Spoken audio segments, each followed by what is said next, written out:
out there that's really making a difference.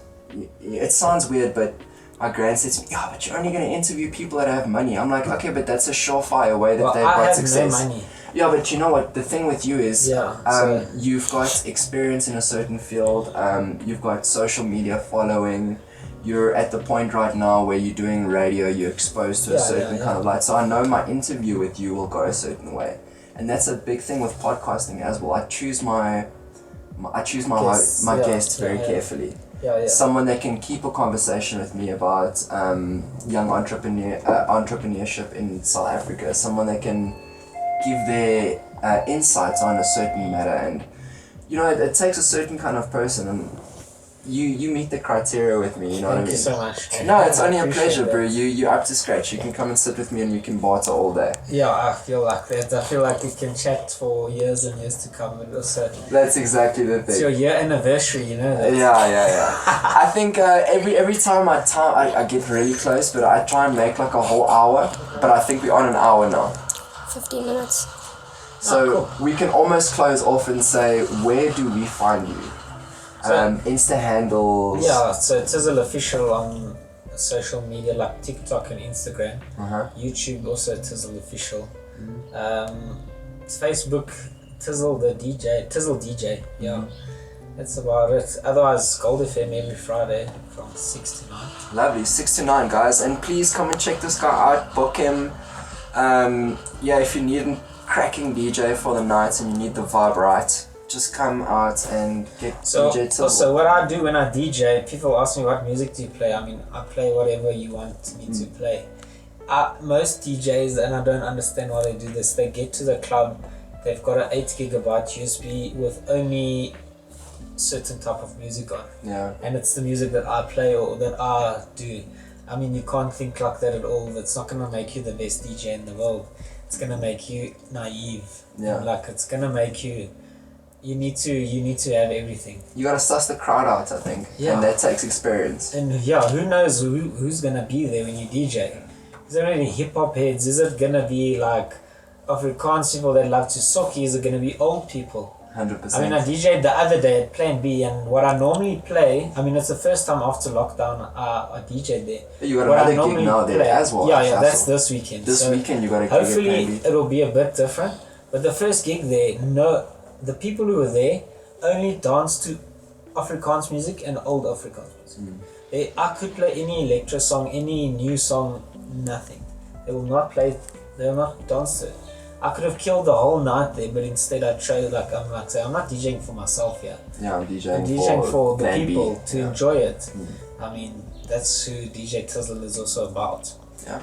So, yeah. It makes you a good DJ to be able to see your crowd. Like, listen, this is the kind of music, this is the kind of topography that I'm working with. Also, in your case where you say you're going to do the cannabis thing, I mean, at the end of the day, you've got the vision and the things. You need to look at who's already doing it. How can you help them? How can you join them? Because it's easy to, you don't have to start from zero. I mean, even just helping them a little bit, maybe having 5% shares in something, because you've helped them, is cool. Maybe make a shop with like all of those things already in.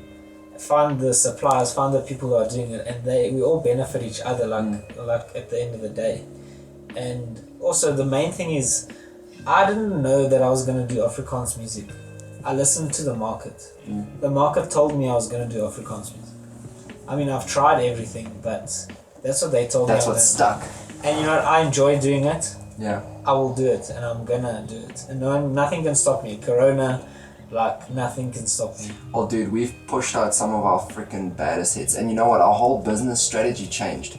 Because we started realizing that online marketing, the whole media hub is heading towards YouTube, it's heading towards Deezer, Spotify. And that's what we're really trying to hit, because that's where you monetize. See, and we're trying to monetize our business in a way now that we don't have to worry about walking 500 Rand recording fees every day. We want to get 1,000 subscribers that's paying $1 a month. And you can come record for free. Yeah, this is the thing. And so now what we're doing is we're doing online mixing mastering courses that people pay. Yeah, and he's been doing that a long time, but now it's online. I mean, you've Look, we've helped him gone through a come lot to of the next hoops. level. We've learned what works, where we wait for a long time for our money, where we get our money really quickly, where it's like a little bit easier. So, look, it's been a while. It takes you a while to get through all of the loops and the hoops and to know what's what in the industry. Yeah, I would say the most important thing, and I'm also studying it at the moment. I'm doing my honors now this year, and I chose to do a lot more financial management. Oh yeah. Because that's where it's also at. So you need to know where your money is going. Oh yeah. For you to, I mean, there's so many people with a dream that say, I want to help everyone in the world. But they're not really good. Bill Gates can do that. You can help one person at a time. There's a difference. You can help everyone in the world. If he gave $1 to everyone in the world, he'll still have enough money left over. Me, I can't. I don't have enough. I mean, I can only give my time, so my seconds, my hours. Sure. Thanks for giving them to us though. Yeah, no, well. Because I stole a whole hour of your life now. Oh yeah, no problem. Anytime, dude. It was so worth it, dude. I think we should do another one.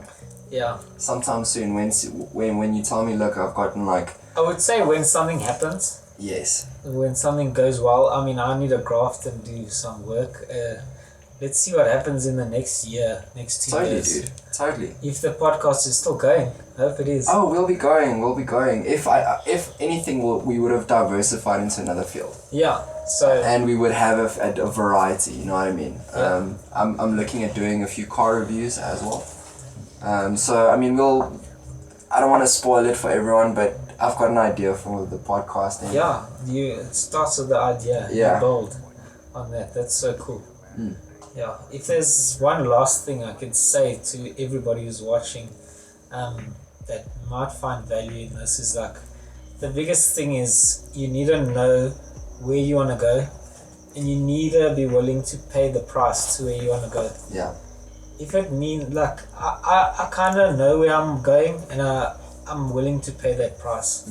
I mean, I stayed in PE for 6 years. It's amazing to live in a city. I moved back to Welkom afterwards because I knew where I wanted to go, and I knew the price I had to pay. So I came back, I moved in with my parents, and I don't have to spend any money on food, any money on accommodation. It's true, it helps. I don't have to spend any money on silly things. I mean, I work for them, so every piece of money that I get goes towards my business. It works. Every cent. Yeah. And you know, when people are at clubs wasting money, I'm DJing at that club making money. That's the difference, eh? And there's a big difference. And yes, sometimes I get reckless. I spend the money unnecessarily. I mean, we all need a break. We're all young. But I can afford to do it also because I've got a lot of time. Yeah. And you know what? Patience, I've got a lot of patience, and that's on my side. I mean, if I really wanted to, I could be the world's biggest Afrikaans artist in a year, but you know, it's not resonating with me. I love the process and the journey and the experience. I can do it when I want to, how I want to. I just know I'm gonna get there. So, yeah. The vision is clear. The vision, not really clear. I mean, I could change tomorrow, but whatever makes me happy, I'm gonna do. So I know where that generally is. Even if it makes me no money, I'm willing to pay the price. Yeah. I mean, and that's what you need to take away from all of this. You need to know what price to pay, and you need to like yourself enough to go through all of that bad shit. And that's exactly what it is. Are you someone that's gonna quit and say, you know what, this is too hard and this is too out of the norm? Or are you someone that's gonna make it work? Even if you need to sell computer screens or fruit on the side of the road, like PH. I would love to be a full-time DJ, but I cannot afford to do that. You can't afford it. So it makes money and then it doesn't make money. Then it makes money, then it doesn't make money. This is the thing. And it's crazy. And you know, I don't want to be a full-time DJ overnight. It doesn't work like that. I want to do a lot more things in my life. Dude, you know what? I worked overseas as well, and I earned a little bit of money, and I got screwed over, and I've been fighting and this and that. And I said to myself, you know what? Things will happen when it needs to happen, and I'll get that injection of money when I need it. And I just... you deserve it also, and when the market... Because that's what I was speaking about. If right now, if you told me, yes, I've got this amazing cannabis thing, and it's going to happen, and I believed in the value of it, why am I not pulling on my wallet right now? But this is the thing, and my point is that I would have made stupid mistakes because I wasn't the person that I am now, or the person that I needed to be. Yeah. And it's all about timing. Yeah. And you know what? Like you said, self-awareness. You need to believe in yourself. You need to not doubt yourself in the presence of this kind of challenge. And don't be afraid to fail. Yeah. Don't be afraid to make mistakes and learn from them. What my girlfriend says is very important. She says you're always in the process of. So that must just always be in your mind. I mean, it makes you feel comfortable. It makes you also feel like there's work to be done. You must never be satisfied. You just must always be in the process of. And that's every single second of our life. We are in the process of something. I like it. You need to figure out where that is and where this process is going to take you. And are you running on the racetrack every day, or are you sitting on the stands most of the time? You need to be running on that track. I like it. Yeah. We miss 100% of the shots we don't take. Yeah. So. I like it. And the people booing and telling, like that lady that said, "Oh, I'm the worst radio presenter. I don't know what I'm doing." Who said that? Like when I did my first show on Gold FM. Oh yeah. So those people are booing from the sidelines. Shit, boo. They're not on the field. I mean, they're not doing the thing. Yeah, they don't know what it is about. So the people who are booing, the negativity that's coming to you, it's all from the sidelines. The best thing you can do right now is turn that lady into a fan. Well, I've done that already. Like I said just now, she's thanking me for the lovely music Oh, she I'm did? playing. Yes. So I ran past that comment basically. Love it. And I lapped her. I love it. I lapped her so fast that she changed her mindset completely. I love it, bro. Because first impressions, yeah, I was nervous. I didn't know what I was doing. I mean, it's my first radio show. What am I going to talk about? What am I going to say? It's a massive platform. Do I deserve it? Do I not deserve it? I mean, yeah. So scary stuff, dude. It's all like that when even it's my new. first podcast I did, I was like a little bit shaky. I was like nervous. But your podcast you did now was amazing. Thank you. I like to get comfortable with my people, and I hope that you are comfortable with me. And I'm so relaxed. This is what I want right now. Next time I'll get you a beer, and I don't know if you don't smoke, you vape. No, I don't smoke. You don't smoke or vape or anything, I'll get you a beer next time. This is what we need. Thanks, dude. Thanks everyone for tuning in to another show of the Ultralord, the daily calendar. Mother's favorite producer standing with me right here. Shout out to Ultralord, thanks bro. Shout out my boy. Things. And the Tizel himself. Please guys, like and follow his stuff. Go and check out his new remix that he released right now. I think it's what's hot, I think it's what's new, I think it's what's happening. It'll be worthwhile. Thank you for tuning in for another episode of the Daily Calendar.